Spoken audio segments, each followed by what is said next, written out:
Oh, manager tunggu ayah itu. Kata kau lagi kamu. Come on. Quickly. Quickly. Ayo kan. Ada quickly ya. Ayah. Tunggu ayah dulu. Ayah. मुंडियो Holi करो 50 minutes more over time शुरू हो जाना है shut पे यार मैं जरा कम लूं Oh shit c'est super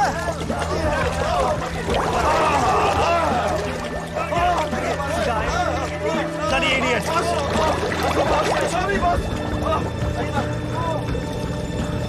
Hati bang lanjut Welcome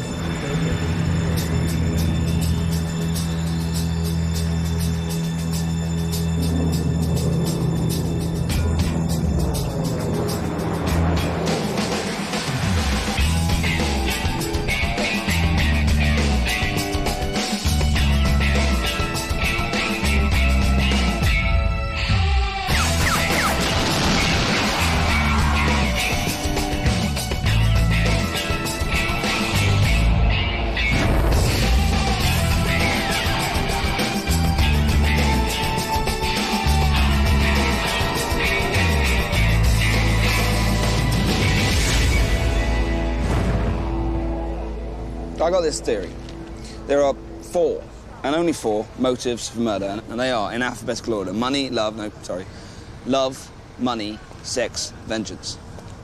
Luke? Yeah? Don't talk to skulls. It doesn't look very good. Well, I need you over at India Lane. 80-year-old woman, Janet Jones. Multiple stab wounds, valuables gone. I ran up the usual shell suits. It looks like a massive head trauma. It's probably a workman's pickaxe or spade. Check the teeth, though. The killer tried to pull them. Maybe he or she just had bad teeth. No, it's a he. Prominent supraorbital ridges. Note the size of the mandible. Call that the penis of the upper body. Yeah, definitely one of you lot. There is no evidence to suggest a suspicious death. Now, come on. Luke, now!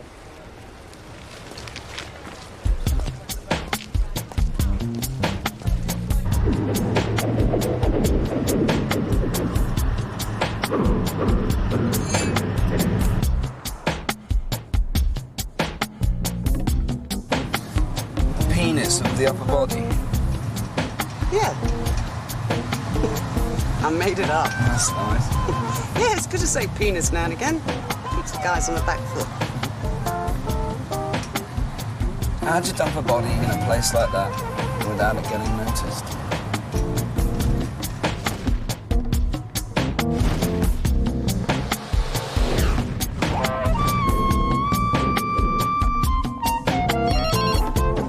Hello? Yeah, but I'm just about to get... Uh-huh. Yeah, OK. No, I'm on my way. Turner. Called one of his case review meetings. You're going to have to run this crime scene on your own. Oh, please. Do it right. Susan, tonight, and for one night only, I am you. Yippee.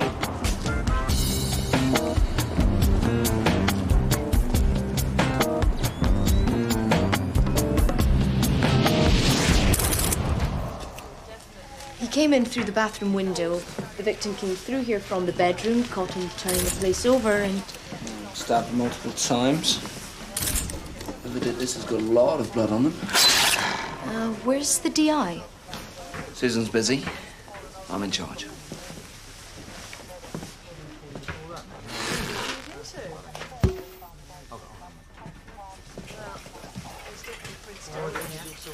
"80 years old today. She had all her family with her before for a meal."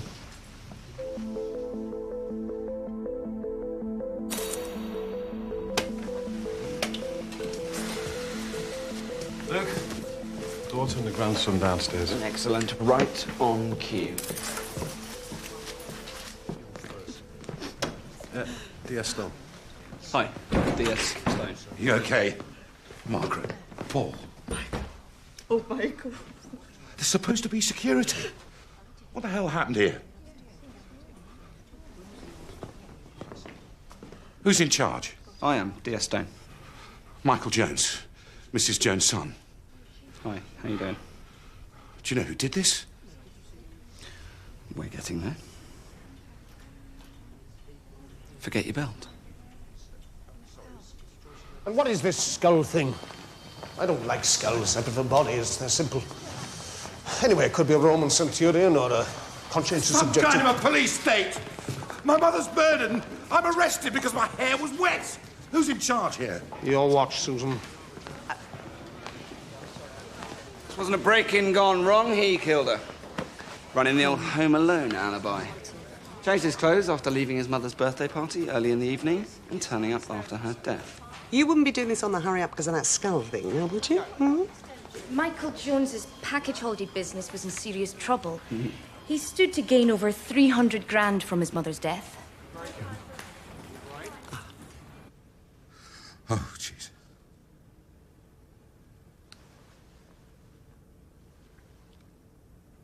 I'd like to talk to you. Alone.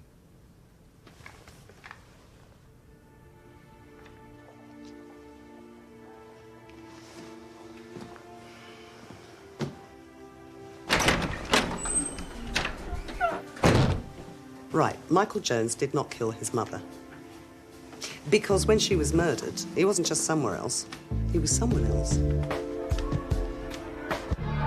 Okay, yes. He was here yesterday. Likes to be Anne Margaret.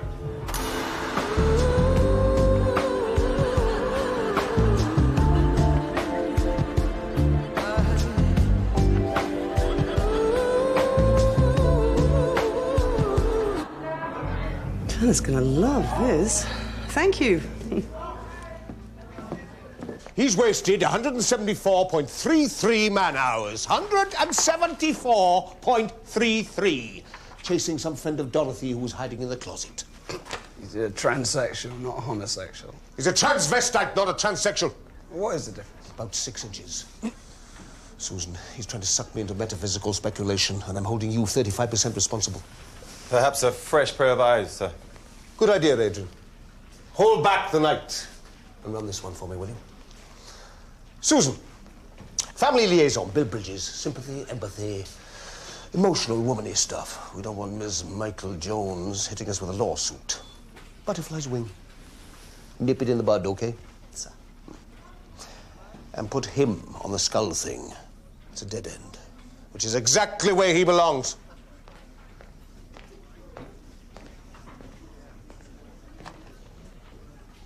Okay, guys. Everything, no matter how trivial. Checked, catalogued, rechecked. Oh, I'm sorry, but we are the police. We have an obligation to do these things right. Come on! Tim, are you coming with me? Tanner hates me, doesn't he? All your works and everything you stand for. Funny, though. You got exactly what you wanted. Now, that skull's a suspicious death, Susan. And I'm a murder squad detective. Love and marriage, horse and carriage. Do I have a choice? Odontology have had a look. The teeth have been tampered with. Pliers, maybe a nutcracker, making dental record identification impossible. Male, 35 to 45, been dead between 3 to 6 years. What about the smashed cranium? The fractures are at least 3 years old and are a probable cause of death. You got any DNA sample material yet? When I get something, I'll call you. Then again, maybe I won't call you. You'll just have to sit by the phone and wait and wonder.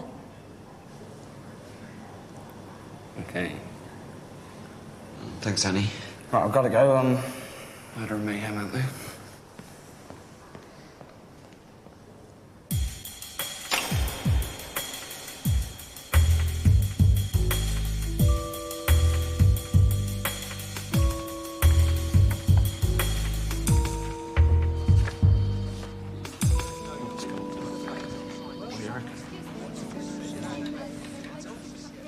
It's your old career in reverse, Huey.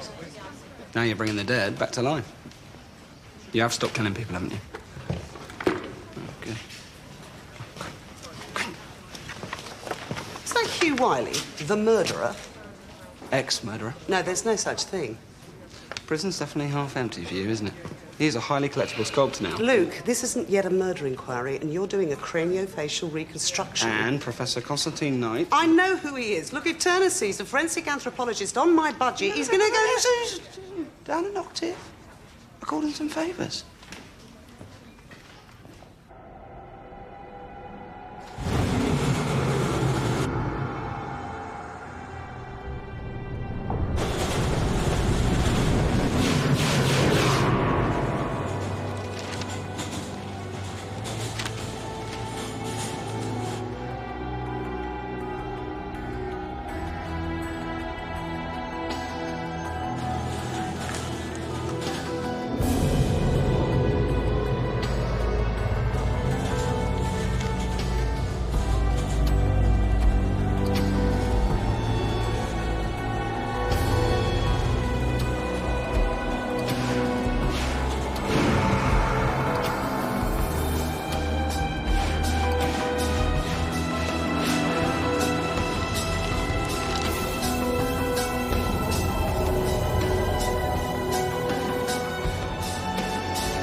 Maxine Hume?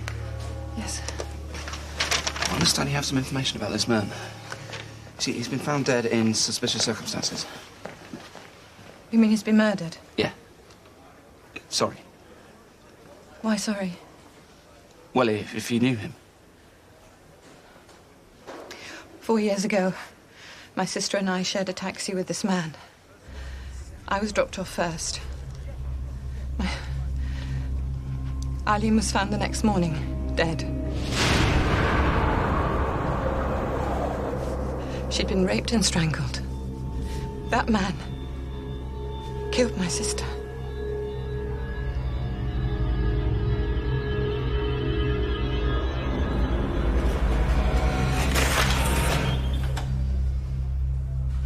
Okay, we're looking for this guy's mate. One silver earring. Got blood on it.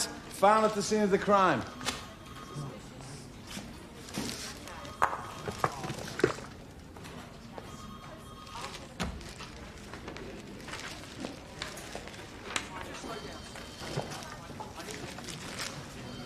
Right. A woman called Maxine Hume has recognised the skull. He is the commercial road killer. Maxine's younger sister, Eileen, was the third victim. Maxine was the key witness. Spends 20 minutes in his company, and look at this. Photo fit of the man based on Maxine's description from 4 years ago, and our reconstructed skull. Maxine was in the taxi with the guy. The guy in the taxi was not the commercial road killer. Yeah. That was a lifestyle perp called Terry Keats. Open and shut case. Terry Keats committed suicide while on remand. Try reading the file before you go chasing shadows. Adrian, these are photographs taken by Janet Jones's daughter the night she was murdered. See? I think that this is his earring. Yes. Yeah, okay, all right. When I interviewed him, his hair was down.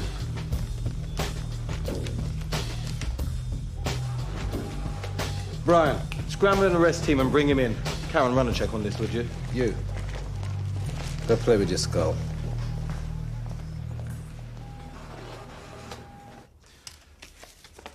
Your hair's in a ponytail at your grand's birthday meal. Later, after she's dead, it's down.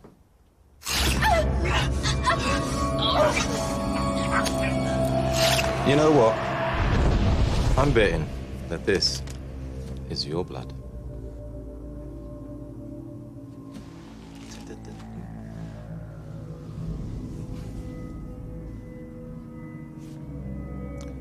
I was at my grandma's party. My earring got caught on something, and it fell off. I'd like to call my solicitor now, please. Cold little shite, isn't he? Just have to warm him up then, won't we?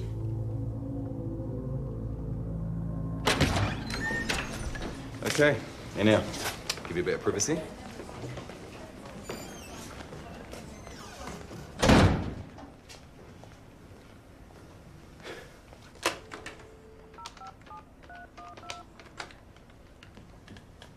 Yeah, put me through to Daniel, please.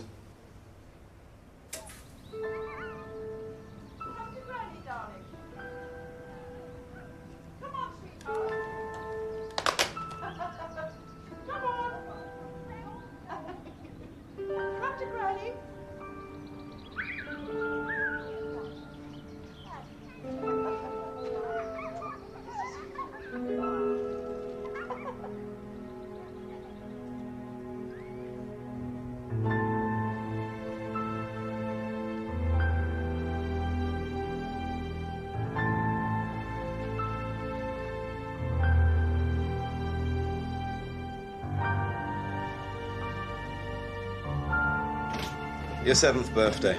Your grandma kept that video. She was so proud of you. Stabbed 7 times. Her left lung was punctured twice. And all for what? An Audi TT, a plasma screen. Cascade of wealth down the generations wasn't happening fast enough for you. Well, you couldn't wait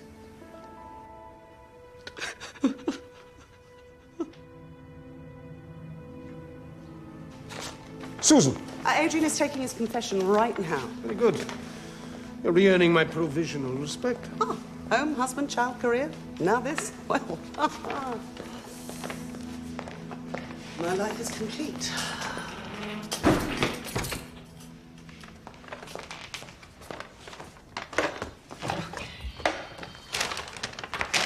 Susan. You're in my office. What are you doing in my office? Oh, you need to see this.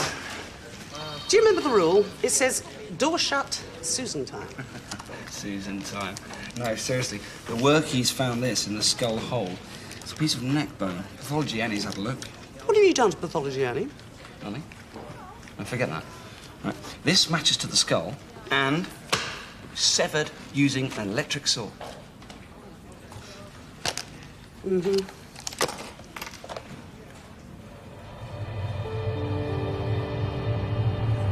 Get me a deeper dig on this hole. See if you can find the rest of the body. Or any more bodies. Oh, and if you think you're going to need sonar, come to me. I'll harass Turner. George stopped you in your pen. Get onto the local authorities, see if you can find out who the contractors were when this piece of ground was last dug up.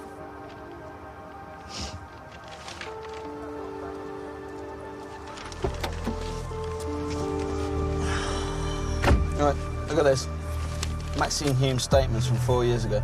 15 different statements taken by 7 different police officers that take her through that taxi journey, and look, it's the same story every time. In fact, the statements are identical, almost word for word. So what are you saying? She's hiding something? Maybe not consciously. You're right. Okay. The latest thinking in neuroscience, right? So memory is like a Windows program, like a computer. Mm-hmm. Right? If you want to access certain files, you have to open certain folders. Now, inside Maxine's memory, there is a folder called My Taxi Ride with Eileen and Her Killer, right? Now, inside that folder, maybe there is a hidden file. Now, we need to access that file. So I'm talking about a cognitive interview, right? We take her back through that. No, I know what you're talking about. Do you know what you're talking about? Yeah, it's a psychological technique. No. This is the most traumatic experience of this woman's life. We're not investigating the commercial road killing. Yes, I know that. But she is the closest thing we've got to a key witness.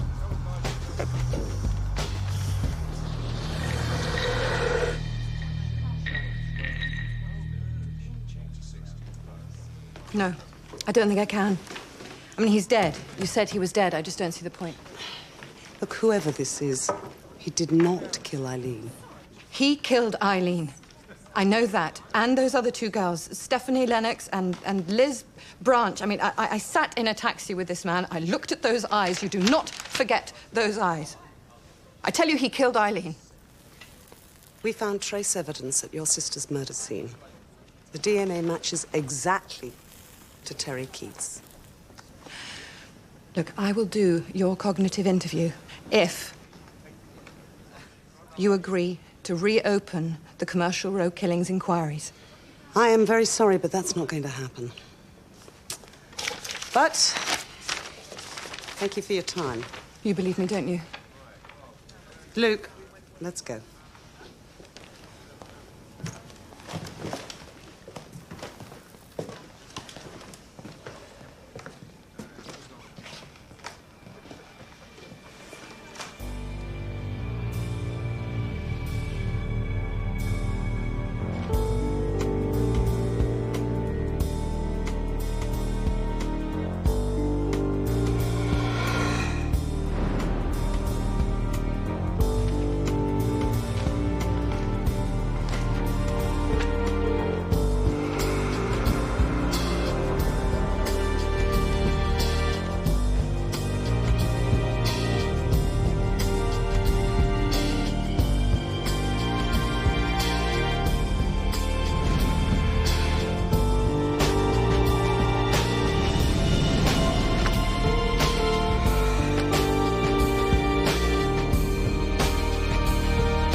Mark Purvis. D.I. Olympic, this is D.S. Stone. Charlie's daughter? Mm-hmm. How is he? Still working the allotment? Yeah, right. Yeah. Retirement didn't suit me either. So, Susan, you're working mistress? No, actually, murder squad. Well, I suppose this is a missing person.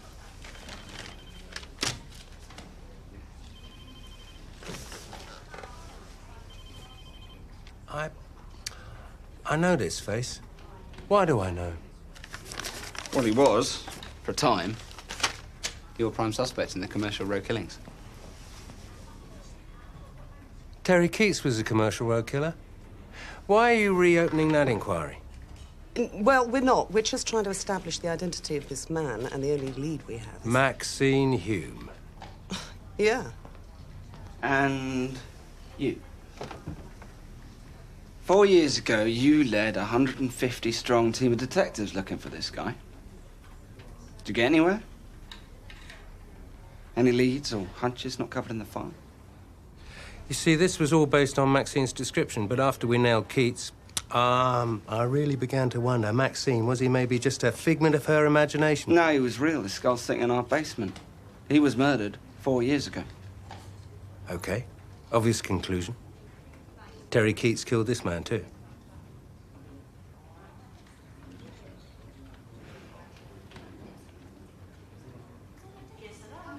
If she's not a reliable witness, why do you have her interviewed 15 times? Look, your case is the skull.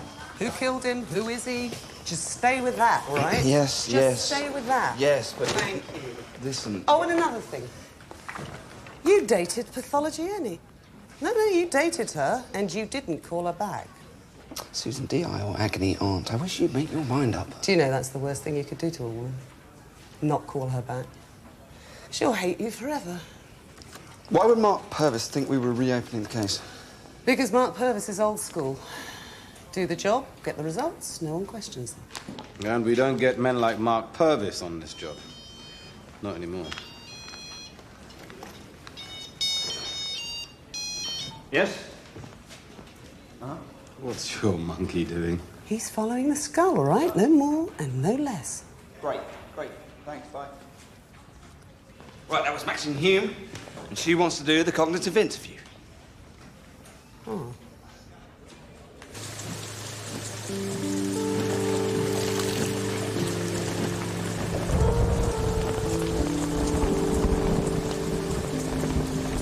What made you change your mind? He believes me. Luke, you take her apart. I hope you can put her back together. Let's go.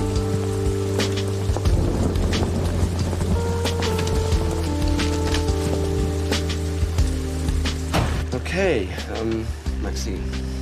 Right, I'm going to ask you a lot of questions, okay?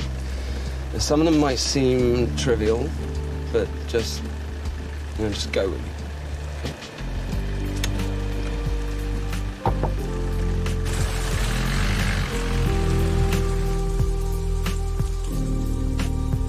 So, you were sitting in the taxi opposite Eileen and the man? Yes. And were they saying anything? Were they speaking? What were they doing? He was sitting there and she was over there and she was staring at him and she was flirting with him, ignoring me, so I looked out the window. What did you see? Anything you want to tell us? Details, sounds, smells, anything? Well, we passed that shop, except it was a bridal wear shop. What was it called? Cathcart's. When we were little, Eileen used to drag me there to look at the dresses in the window. Then we stopped at the light. It seemed like ages, and then we went past the cinema.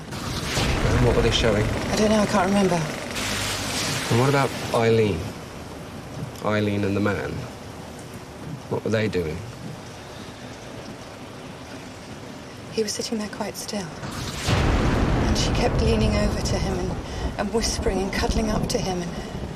And she was giggling. In that way she always did. She was...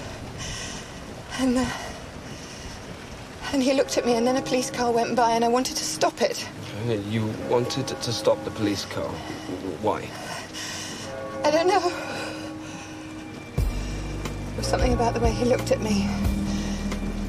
I couldn't look at him. Why not? Why not, Maxine?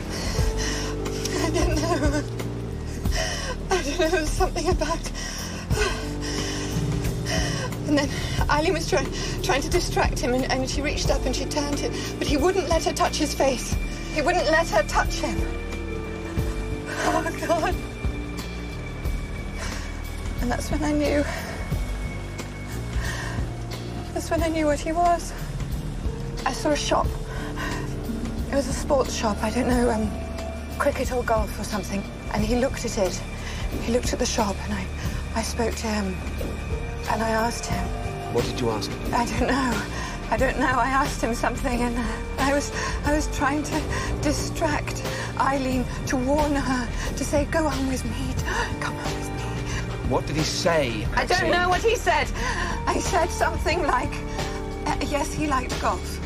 He said that he had been playing at the weekend, and a friend of his had won a cup because they'd got a hole-in-one. And Eileen started laughing, and she was going, oh, a hole-in-one. Oh, my God. Maxine. Maxine, what is it? What is it, Maxine? Maxine? What is it, Maxine? She always wanted all of the attention. Did he say anything else, Maxine?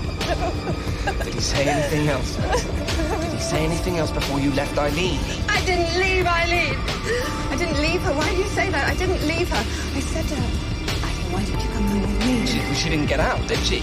No. No, she stayed with him, didn't she, Maxine?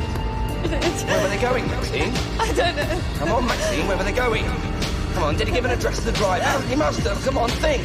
You have to give an address to the driver. I tried to persuade her. I tried to persuade her to come with me, and she didn't. Come on, Maxine, where were they going? I didn't leave her, I promise. Come on, where were they going when you left her? I tried to persuade her to stay. I tried to say to her, it's all right, but she wanted to stay. She wanted to stay with him. I didn't leave her. Do you understand? Lying, Maxine. You're lying. You're lying. I am not lying. I am not lying. You're lying. I'm not lying, you bastard! It's all right. Come on, it's okay, Maxine. It's all right. It's okay. It's over now. It's all right. It's okay. Oh, God. She was behaving like a slut, and I thought, showing off all the time. Go on, you stupid slut. Go on, you stupid bitch. Go home with him. You deserve it. And I got out of the car and I slammed the door. And that was it. It was my fault. I killed Eileen.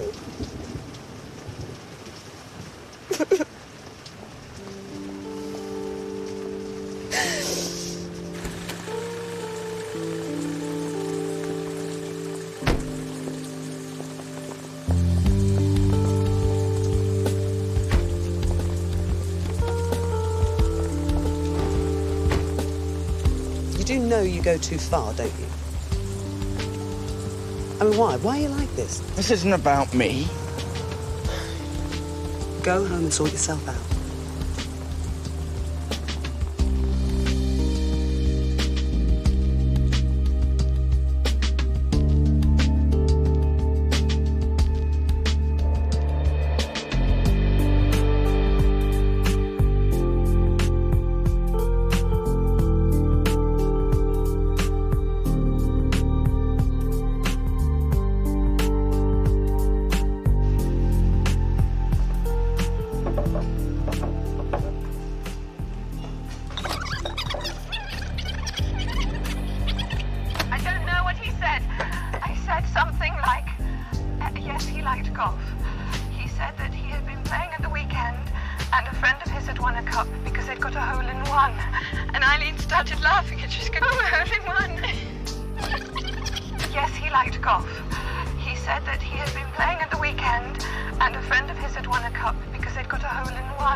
Alison, it's your turn. Right, go sugar. Said something like, yes, he liked golf. He said that he had been playing at the weekend. That is new. That's a hidden file. All right, calm down. Just take a deep breath. Frank, you look like a golfer. Up yours. Come on, back me up here. A hole-in-one is a big deal, right? Yeah, once in a lifetime if you're lucky. I played at Royal Bannock once. Yeah, no, tell it to the brother-in-law, Frank. Tell it to the brother-in-law. Scholes' mate got a hole-in-one and he won a cup. So? So? He's a member of a golf club, or he was. Plays in a monthly medal, and? Huh? What? I'm busy.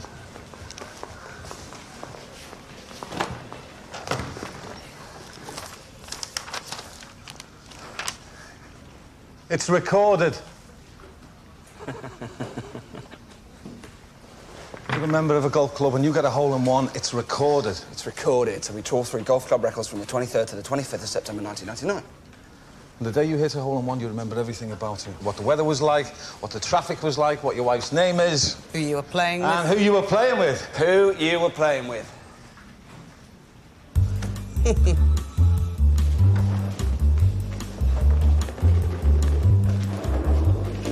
David Crawford.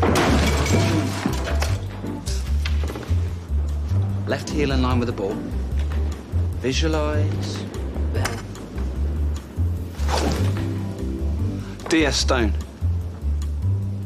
This is my colleague, D.I. Susan Alembic. Shouldn't those be on your back? All in the line of duty, sir. 4 years ago, you scored a hole-in-one at the Green Acres course in Berkshire. The 13th. Am I right? Do you recognise this man? It's Carl McCready. It's Carl McCready. There's something missing. Look, picture behind the bar.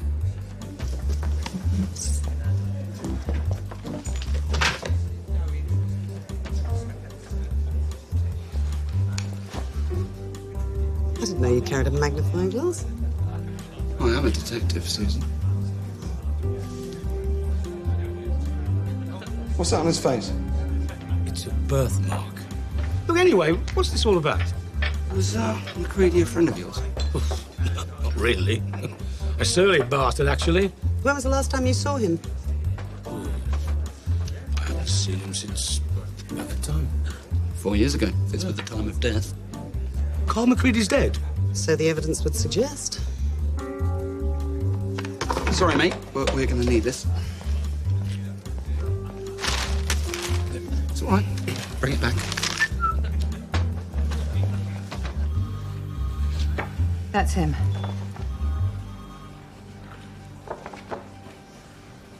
Yes, that is him.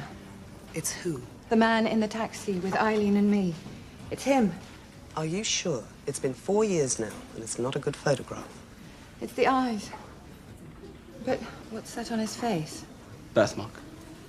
When you were with him, he was wearing makeup. What? You mean if I'd seen this, I could have described him and we'd have caught him? He was going out to kill, so he covered it up. I'm right, aren't I? Maxine, that man's name is Carl McCready. Most likely he covered up his birthmark because he was embarrassed about it. Yes, he was in the taxi with you and Eileen, but Carl McCready is not the commercial road killer. More likely, he was a victim of the commercial road killer. Excuse me. Hello, yeah. You believe me, don't you? Yes, Mr. Crawford, yeah. Thank you. We'll look into it straight away. Thank you.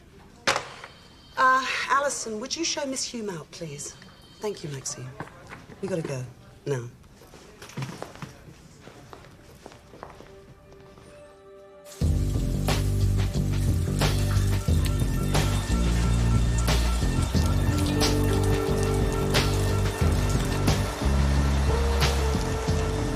Yeah, Carl McCready's still alive. Saw him last Monday. I was at the driving range and I heard them saying he was dead. And I thought, that's not right. So when exactly did you see him then?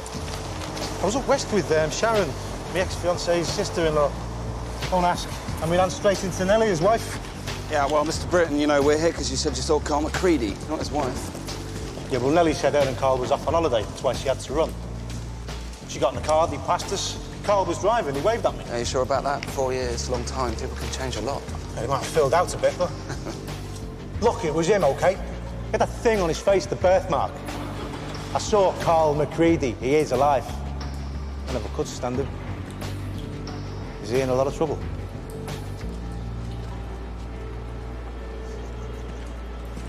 Carl McCready, self-employed independent financial advisor, companies.com. Bank accounts, credit cards, all still active. According to Customs, he's been abroad 6 times in the last 4 years. That's a lot of holidays for a dead man, Luke.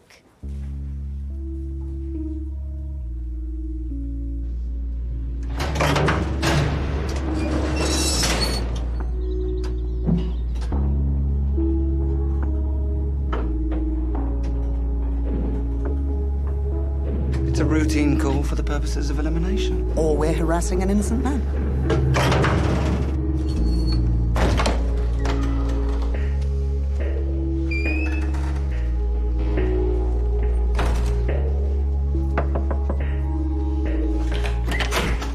Hello, my name is Detective Inspector Susan Allenby. This is my colleague. We'd like to speak to your husband.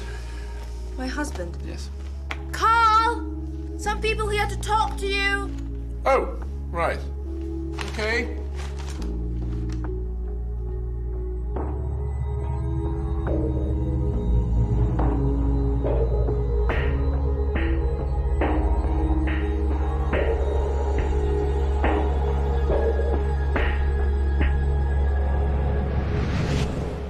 Yes.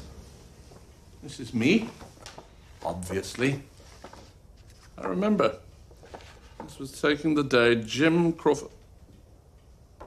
No. Dave Crawford's hole-in-one out at Greenacres. Maybe I should grow my hair again. Don't you dare, Daddy Bear. Look, you haven't got a twin, have you? A twin? Not that I know of. Sorry. Look, Mr. McCready, I'm sure there's just a misunderstanding, but you've been identified by a witness in connection with an ongoing murder inquiry. Carl? Okay, Nellie. I'm sure this is all just... But... Don't worry.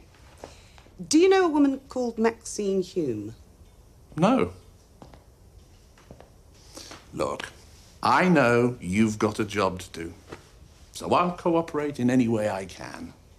Well, look, I'm not sure there's anything... Actually,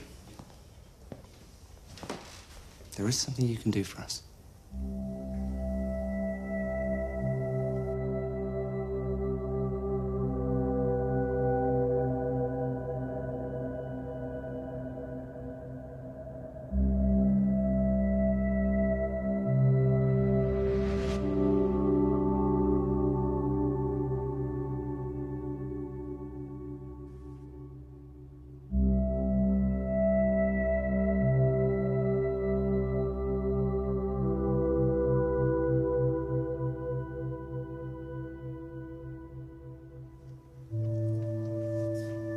No.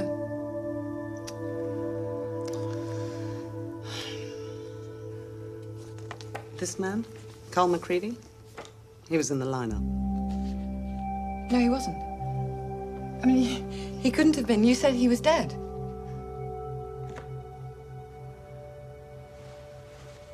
Oh, my God, he's alive, isn't he? He's alive, and I didn't recognize him. Oh, God, this means you can't prosecute, doesn't it?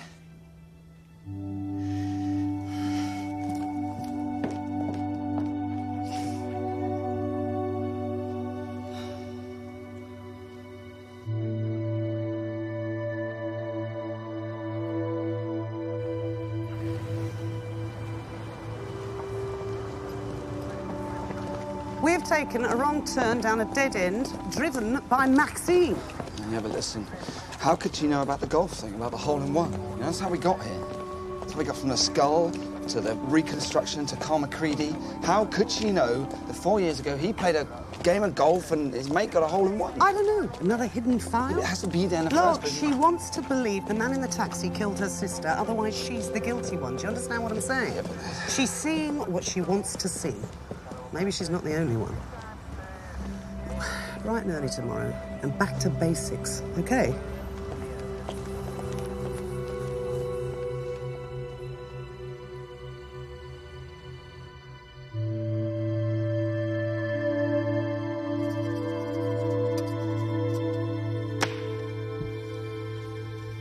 Who are you?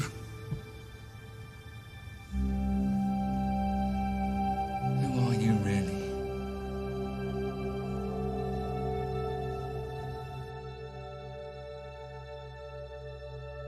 Nobody really knew Carl McCready.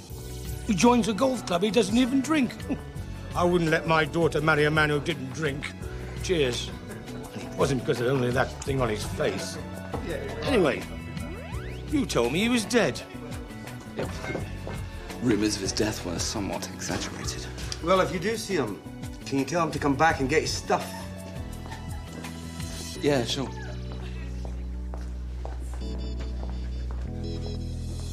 But I'll tell you something else.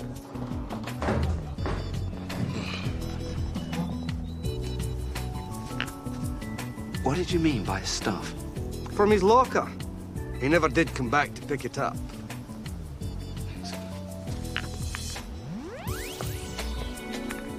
I tried phoning him a couple of times, but I just got his answering machine. And he'd moved house. Didn't leave a forwarding address.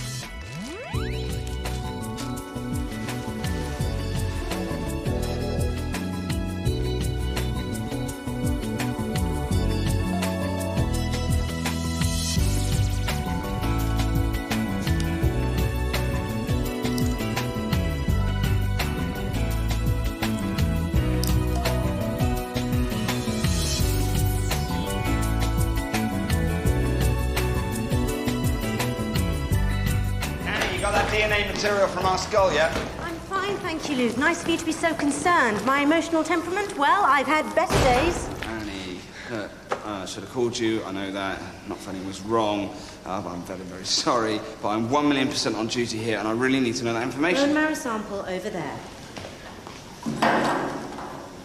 Don't you dare tell me you love me. Can't I even say I love you as a friend? No, that makes me feel fat.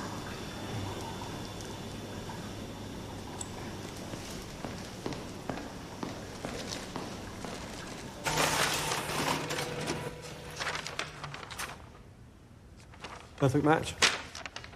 Are you sure? DNA doesn't lie. Your identity is your identity. Unless you change your identity. Or nick it. The hair follicle I retrieved from the skip cap at the driving range, okay, it's there. The bone marrow from the skull, there. Exact match. Right. I don't know you ain't here. Why don't you tell me you ain't here? Well, you're a detective, work it out. I am a detective. This man is the skull. The skull is Carl McCready. And Carl McCready, the skull, was murdered. Well, who killed Carl McCready, then? Carl McCready.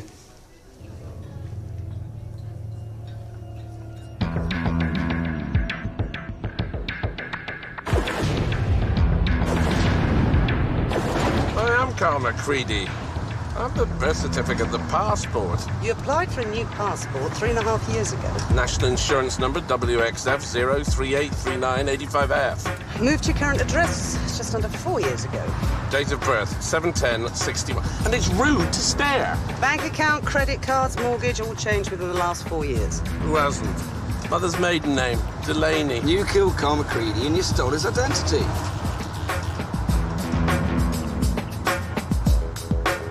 The birthmark. It's a tattoo. Of course.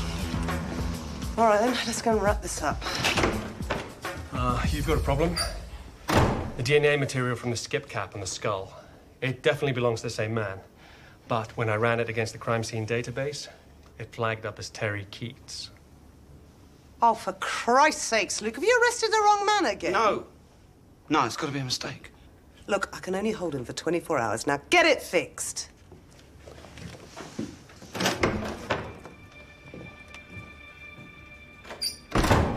Commercial road killings. They keep jumping up and biting us. We're not even investigating them, Simon, and they keep coming back. Why? I mean, how can the skull's DNA match Terry Keats? We know that Terry Keats' skull is buried in his hometown up north. Hair follicle from the skip cap. Yeah. Bone marrow from the skull. One hit. Terry Keats. One hit? What do you mean by one hit? One hit? Why are we only getting a hit to Terry Keats on the Eileen Hume crime scene? When we know that Terry Keats committed a sexual assault 6 months earlier. So why isn't the database giving us a hit on that crime scene too? I don't know. Well, where are you going with this anyway? We always go when nothing makes sense. Back to the physical evidence.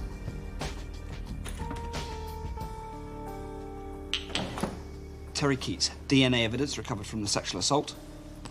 And this, semen sample recovered from the Eileen Hume crime scene.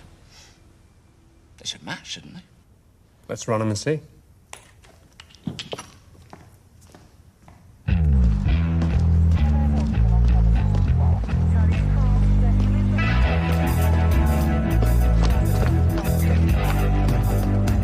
So I told him to sit down, looked him right in the eye, and I said, with all due respect, sir, you couldn't detect panic on a sinking ship.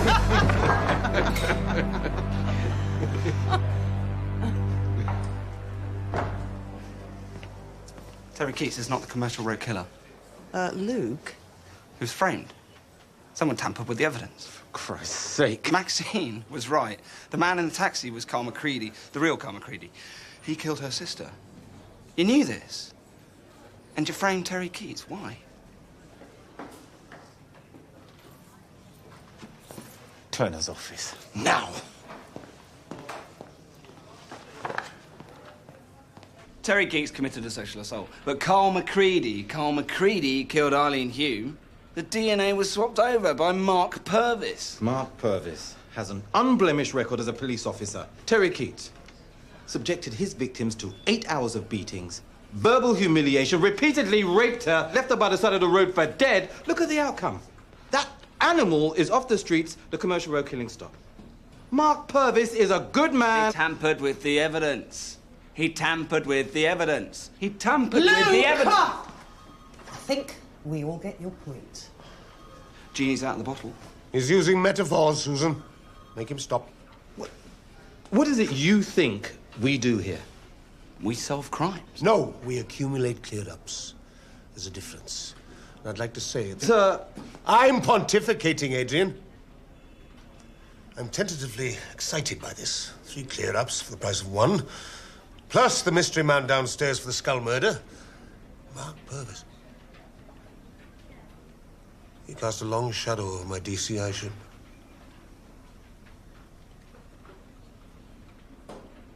Be good to clear the decks, hmm? We do not make accusations against a fellow officer. Mark Purvis tampered with the evidence, and according to the way I see it, that is wrong. Wrong! Now, we have a murder suspect downstairs, and I think we should start flirting with convicting him, don't you? And since when did you grow a spine? Hmm?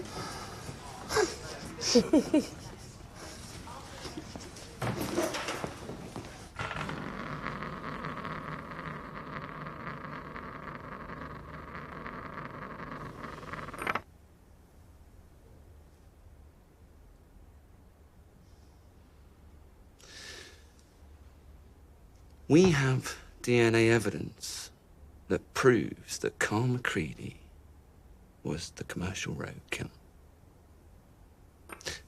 Either you're a serial killer, or you're a serial killer. I know which I'd rather be when it comes to sentencing. It's not rocket science. Find a guy with a bit of money. Become his friend. Get drunk with him. Drunk? Yeah. It's a good way to get close to someone. Then when you know him inside out, well, the birthmark pinched it. His defining characteristic. This city. People fade away. One morning, a man with a birthmark, a loner, no friends, no family, goes to the office. 10 hours later, a man, roughly the same age, roughly the same build and coloring, but with exactly and precisely the same birthmark, comes home. Was a different man, of course, but who notices? Who cares?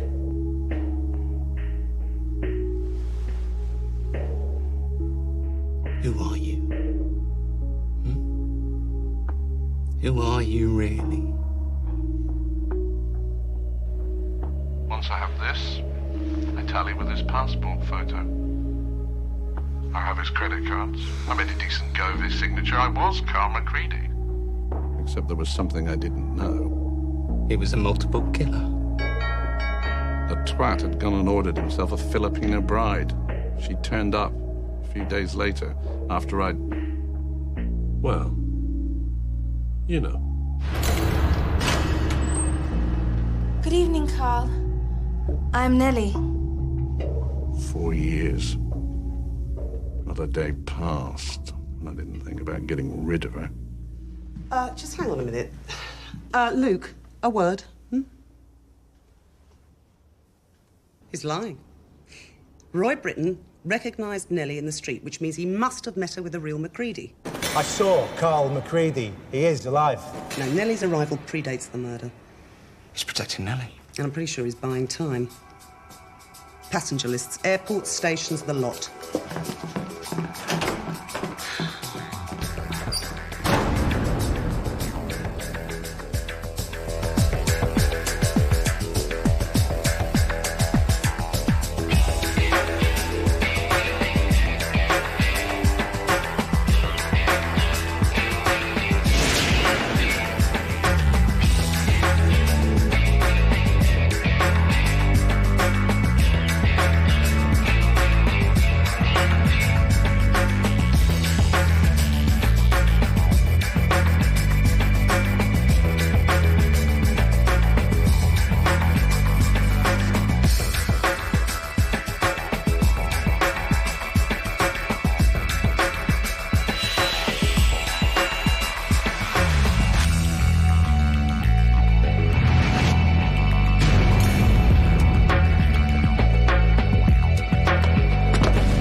It's over.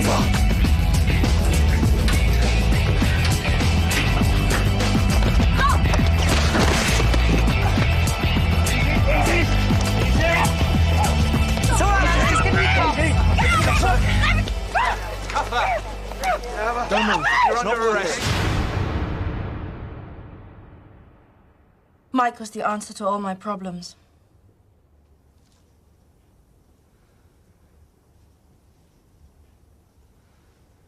I'm Mike. Mike who? He never told me. I didn't ask, I didn't care. I was using him.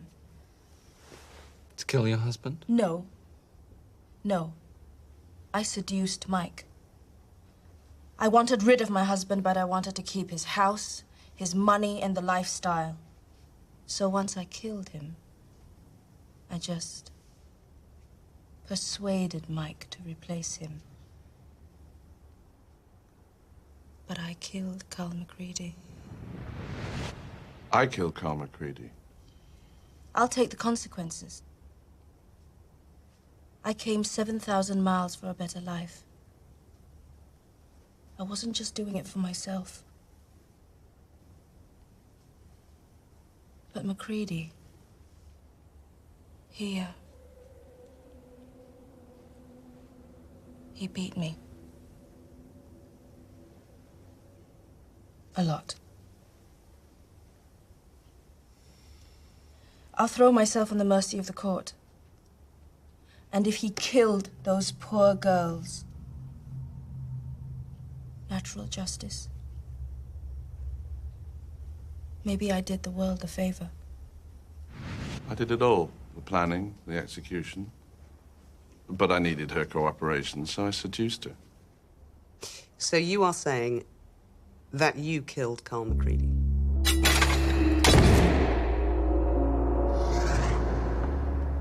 I'm your man. He came home in one of his black moods. I knew the look in his eyes. He was coming for me, and I grabbed the iron.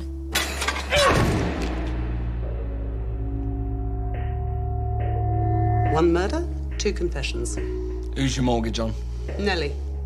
Well, Mike's tattoos. He voluntarily disfigures himself for life. Now, that is not something you do for money or sex. It's something you do For love. Now you're getting the hang of it. Nellie's our killer. Yeah, but we need evidence from an unknown crime scene from 4 years ago. Or we need to punch a hole in his story. How many times do I have to tell you? He invited me back for a drink. Oh. Look, I know it doesn't sound very pre-planned, but I wasn't expecting the opportunity to come along, but it did, so I took it. I was kind of drunk. We both were. And you picked up the iron and you whacked him. What, and he just stood there and let you? No. He'd gone to fix us more drinks. Drinks? Really? What kind of drinks? I don't know, a couple of whiskies. For the both of you? Yes. Carl Macready was teetotal, wasn't he? Yeah, no, that fits with the serial killer pathology. Control freak. Wary of disinhibitors. You see, we have several witnesses, including Nellie, who say he didn't drink. Okay. Or maybe he wasn't drinking. But you said he was. It was a soft drink. I don't know. I had other things on my mind. So you were about to kill him? Yes. And you killed him while he was fixing a glass of lemonade? Yes. Well, I picked up the iron. Oh, where was the iron? On the ironing board. I picked up the iron. Plugged or unplugged? Christ. Do you want my confession or not? Do we want his confession? Yeah, we're the police. Yeah. We want his confession. Yeah. Plugged or unplugged? Unplugged, for God's sake. I picked up the iron and I whacked him. Oh, how many times? Once. Oh. As hard as I could. One blow to the head. He was gone, dead. So, you're telling me that you whacked him once on the head while he was fixing drinks? Yes. With the iron? Yes. For Christ's sake, I picked up the iron. I didn't give a shit whether he was drinking or not. I picked up the iron and I hit him as hard as I could. On the back of the head. With the iron. Now, which little bit of that didn't you understand?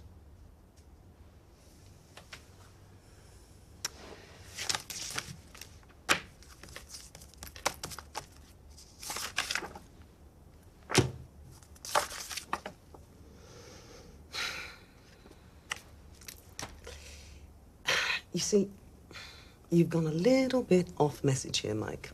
Because, you see, the fatal blow was struck from in front of the victim, not from behind. Oops.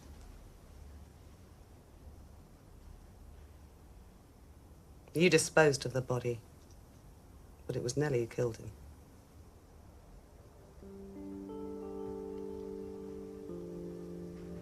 We met in the coffee shop. She was crying. We fell in love. Christ, sometimes she'd come to meet me and the bruising.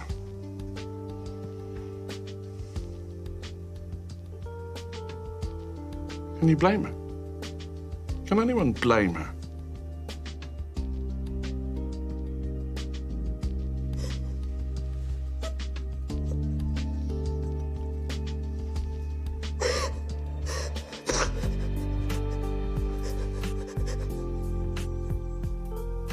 Nellie's no threat to society. Do you know why she put up with Macready and his abuse?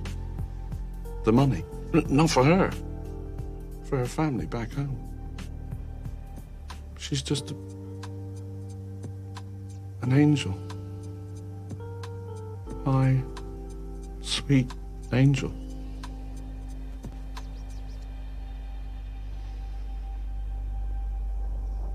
I killed Carl Macready. I stole his identity. Case closed.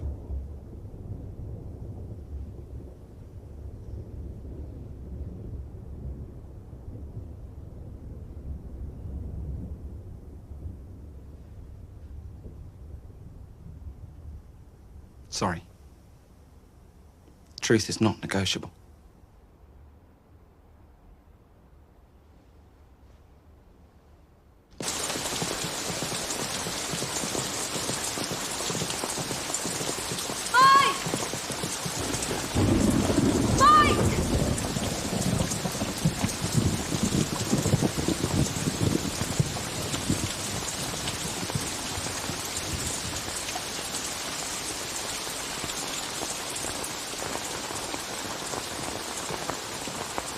Is it? The truth, non-negotiable. Now you're wobbling again. We get the truth, others interpret it. You know that.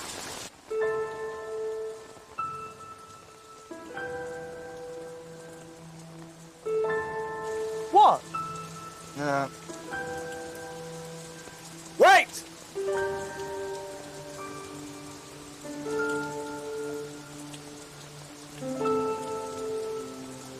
Who are you? Who are you, really? Who are you?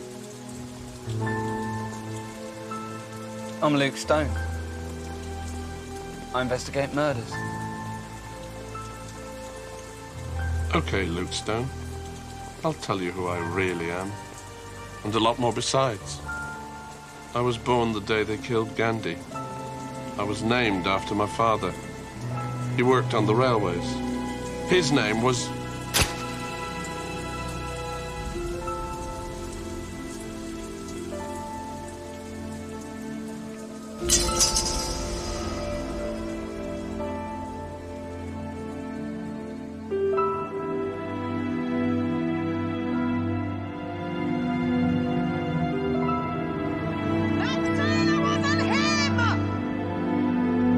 Get an ambulance! It was him! He killed Eileen! Susan, call an ambulance! Yeah, we need an ambulance now.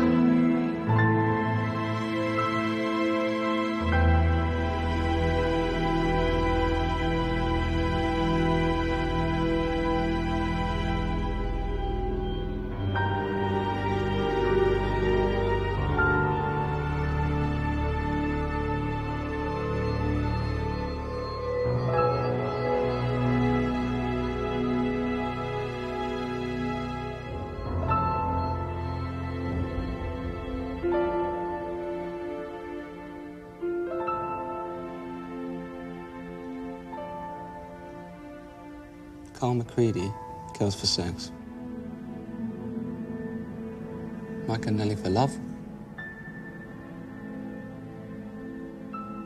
Put Whitevale for money. Maxine vengeance.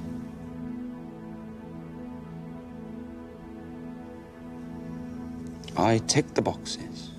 I make patterns. I catch the killer, but You've been in the wars. Women. Can't live with them. Pass the beer nuts.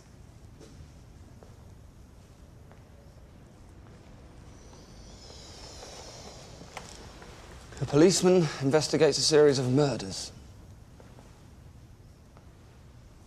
Follows the trail and it leads to a girl 6,000 miles from home. She's killed a killer. And she's found love. An evil psycho is dead, and a good and decent man takes his place. So the policeman thinks natural justice. So he buries the truth and he gets his happy ending. Maxine was the price. And it was all fine. It was all fine until this resurfaces. Another policeman, as dedicated and tenacious as the first policeman, chases and chases and doesn't let it go. Well, he should have let it go. Evidence tampering. There'll be an internal inquiry. They'll put it down to administrative error. We can't have all my convictions questioned as unsafe. Unless you can prove I fiddled the evidence. And even you can't do that.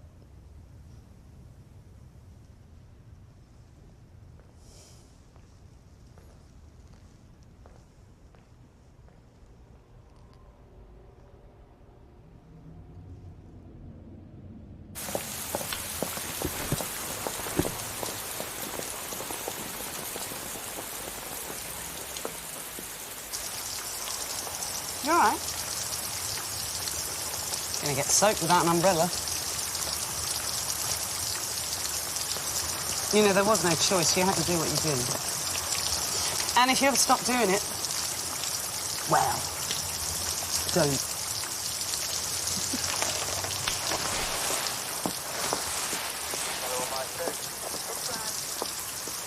Love train back to Essex. Night, Luke.